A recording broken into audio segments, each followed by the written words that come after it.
हर हर महादेव, जय श्री महाकाल। शिव साधना।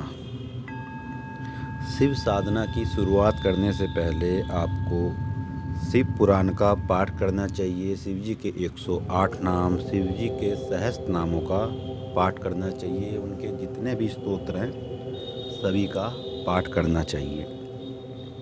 बहुत से लोग कहते हैं कि हमने 3 दिन या 7 दिन में ही शिव पुराण पूरा कर लिया है। आपने पूरा तो कर लिया है, पर आपने उसमें से समझा क्या है, उससे सीख क्या ली है और आप उसमें से अब क्या फॉलो करेंगे, ये आप लोगों को नहीं पता है। बस एक रट्टू तोते की तरह आपके सामने एक किताब रखी है जिसके ऊपर लिखा हुआ है शिव पुराण। वो आप पढ़ते चले गए, पर आपने उस पर अमल नहीं किया कि मुझे जो दिनचर्या उसमें बताई गई है, जो नियम, जो पालन उसमें बताए गए हैं, वह आपको फॉलो नहीं करने हैं। केवल आपको तोते की तरह उसको पढ़ लेना है, तो उसका भी कोई लाभ नहीं है। जो भी चीज़ आप पढ़ रहे हैं उसको कम से कम समझने का तो प्रयास करें।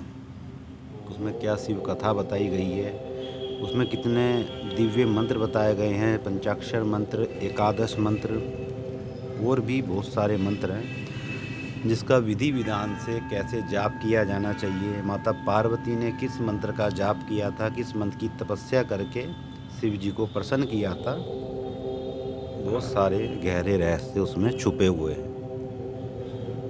पर आजकल सब व्यक्ति यही चाहते हैं कि हमें कोई शक्ति मिल जाए जो कि पर्चा बनवा दे, दूसरों का पर्चा निकाल दें, बागेश्वर धाम बन जाएं।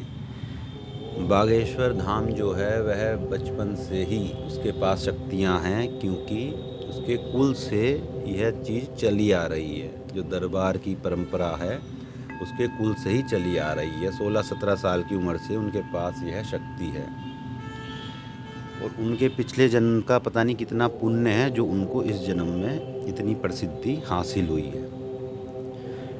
तो सब इंसान को दूसरे की चकाचौंध दिखाई देती है, दूसरे की प्रसिद्धि दिखाई देती है, पर जो उसके पीछे का जो संघर्ष है वह कोई नहीं देखना चाहता। सबको चमत्कार चाहिए 2 या 3 दिन में। अब YouTube खोल लिया जाए तो ऐसी लाखों वीडियो भरी पड़ी हैं कि यह साधना कर ली जाए तो इससे आप 11 दिन में या 21 दिन में दूसरे का पर्चा निकाल देंगे। कोई कह रहा है कि ये वाली चीज़ कर ली जाए तो इससे पर्चा निकल जाएगा। पर सच तो यही है कि उन लोगों के पास भी वह चीज़ नहीं है जिसके बारे में वो बता रहे हैं। सबसे पहले तो हमारा मानना यही है कि हमें उसी बारे में बात करनी चाहिए या दूसरे को बताना चाहिए, मार्गदर्शन करना चाहिए जो हमने स्वयं ने किया हो, ताकि उसके बारे में अच्छी तरह से बता सकें। अब एक आदमी जो है हर बारे में तो ज्ञान नहीं रख सकता। अब यहाँ पर तो आपको ऐसे ऐसे धुरंधर मिलेंगे जो बेताल भी आपको सिद्ध करा देंगे, यक्षिणी भी करा देंगे, डाकनी भी करा देंगे, शाकनी भी करा देंगे, जिन भी करवा देंगे, सब कुछ करवा देंगे। मतलब उनके कहने का तात्पर्य यही है कि उनके पास सब कुछ है। पर जब आप उनसे कुछ सवाल पूछ लेंगे तो वहाँ पे वह जीरो हो जाएंगे।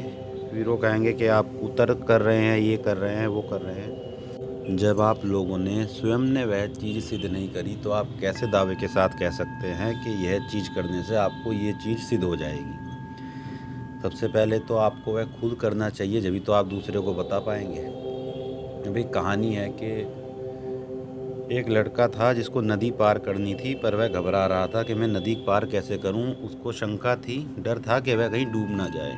उसके गुरु ने एक पर्ची पर एक मंत्र लिखकर उसको दे दिया और बोला, इस मंत्र को नदी पार जाकर ही खोलना, बीच में मत खोलना, और तुम इसको हाथ में लेके जाओगे तो तुम डूबोगे नहीं। तो जब उस लड़के ने नदी पार करने के बाद जब वह किनारे लगा और वह मंत्र देखा तो उसमें लिखा हुआ था राम। अगर यह वह पहले ही देख लेता तो शायद वह शंका करता कि ये तो मैं भी जानता हूँ, राम शब्द तो मैं भी जानता हूँ। पर जानता तो हूँ, पर आपको विश्वास कितना है जिसने मंत्र दिया है उस पर और जो मंत्र लिखा है उस पर। तो जो भी आपके गुरु हैं, यदि आपको कोई मंत्र प्रदान करते हैं तो उस पर आपको फिर पूर्ण विश्वास होना चाहिए, उसी की आपको साधना करनी चाहिए। यदि आपके गुरु अच्छे हैं, सच्चे हैं और इस योग्य हैं कि आपको कुछ दे सकें। तो हमारी नज़र में तो सत्य यही है कि शिव से बड़ा ना तो कोई गुरु है, ना ही शिव से बड़ी कोई शक्ति है। सत्यम शिवम सुंदरम। पर आजकल लोगों को काले कपड़े पहनकर फ़ोटो खिंचवाना, हाथ में खोपड़ी लेना, ये सब दिखावे के लिए तो ठीक है, पर इसके पीछे जो संघर्ष है वह हर किसी के बस का नहीं है करना। भक्ति और तंत्र में बहुत बड़ा फ़र्क है।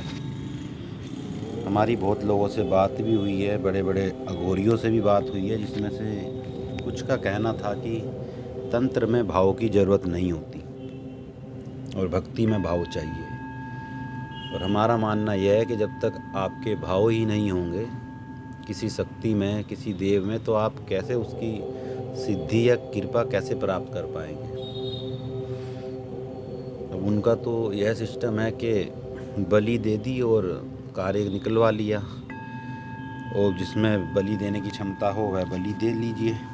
हमने तो यह कार्य आज तक किया नहीं बलि वाला, ना ही आगे कभी करेंगे। अगर कोई भक्त सच्चा है तो 1000 क्या 1,00,000 तांत्रिक मिलकर भी उसका कुछ नहीं बिगाड़ सकते। भक्ति करनी है तो हनुमान जी जैसी करो और प्रहलाद जैसी करो, क्योंकि भक्त की रक्षा स्वयं भगवान करते हैं। तांत्रिक की रक्षा तो भूत प्रेत कोई नहीं करेगा, भूत प्रेत तो पिछड़ जाएगा। अगर कोई एक अच्छा सच्चा भक्त किसी तांत्रिक से टकरा गया तो वह उसका कुछ उखाड़ नहीं पाएगा। तो हम तो आपको यही राय देंगे कि आप जिस भी देवी देवता में ज़्यादा विश्वास रखते हैं अपने इष्ट में, चाहे वह शिव हों, शक्ति हो, माँ दुर्गा हो, काली हो, भैरव जी, हनुमान जी, नारायण भगवान, किशन जी, तो किसी एक को पकड़ कर चलें तो आपको सभी मिल जाएंगे। एक सादे सब सदे, सब सादे सब जाए। अगर सब चीज़ मिक्स कर लोगे तो उसकी खिचड़ी बन जाएगी। कंफ्यूज हो जाओगे कि आज किसका जाप करूं, आज किसके जाप पर बैठूं, आज किसको सिद्ध करूं। तो इतना सब झमेले में ना पड़ते हुए आपको केवल एक ही में लगे रहना चाहिए। जब हम केदारनाथ गए थे तो वहाँ पर शिव जी के दर्शन हुए थे, और जब वहाँ से आते हुए माता गौरी का जो एक छोटा सा मंदिर है, मूर्ति रखी हुई थी, तो वहाँ काफ़ी लोग आ रखे थे। पर जब हमने अपना सिर झुकाया माता के सामने तो माता ने आशीर्वाद रूप में हमें एक फूल हमारे हाथों पे डाल दिया, जो कि पुजारी जी ने वहाँ के कहा कि आप इसको ले जाइए। इसके बारे में कभी फिर बताएंगे कि हमारी जो केदारनाथ की यात्रा थी वह कैसी रही।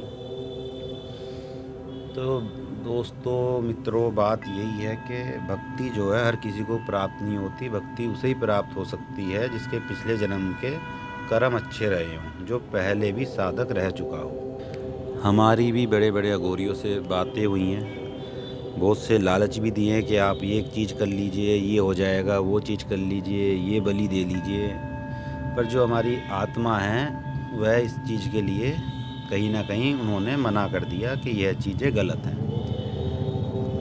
किया हमने बहुत कुछ है, शमशान में बैठकर भी साधना की है, पूरी पूरी रात हमने शमशान में भी बिताई है।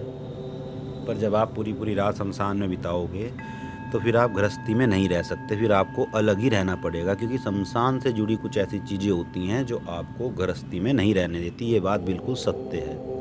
कर्म हम भी सब जानते हैं, पर कभी भी हमने आज तक किसी के लिए गलत कर्म नहीं किया है।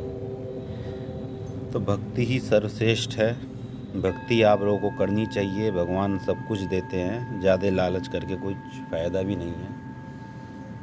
एक अघोरी ने कहा था कि हमने कहा था हम भक्ति मार्ग पर हैं, हमको सिद्धि प्राप्त कैसे होगी।